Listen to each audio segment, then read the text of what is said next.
På et tidspunkt, så skal han ind og afzone for noget vold. Da han kommer ud, flytter han direkte ind i kælderen igen. Officielt så dræbtes bodyguard og tjener på værtshus.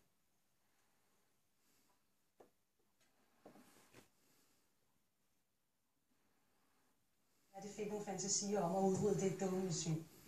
Forstår I, hvorfor jeg fik lyst til at tjekke den privatmængde først? Yes. Ja, men hvad med Andersen og hans rockerspor? En ting ad gangen. Jeg har sendt Lacour ud for at tjekke gerningsstedet. Fischer og jeg tager os af bodyguarden og...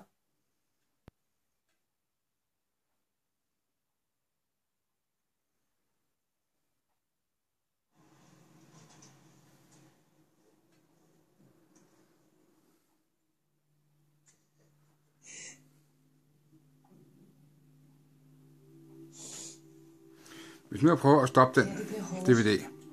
Ja. Og slukke for DVD-afspilleren. Så kan vi se, hvad der så sker her. Så skal vi op og vælge en kilde. Vi kan ikke få lov at vælge en skid, fordi fjernsynet vil bare ikke reagere på noget som helst. Det er sådan noget, der kan bringe mit pis voldsomt i kog. At de har det inde og kontrollerer det, og siger, at der ikke er en skid i vejen. Og et par måneder efter, så laver det samme lort igen.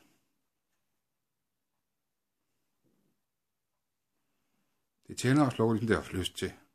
Men det hjælper ikke, når du bruger den der. Jo, det er den til fjernsynet.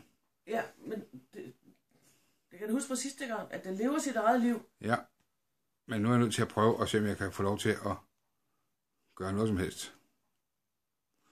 Intet kan jeg gøre. Og det var det, de sagde, at de ikke kunne finde nogen fejl på. Og der var intet i vejen derinde. Jeg kunne godt tænke mig, at der kom en tekniker herud og kigge på det.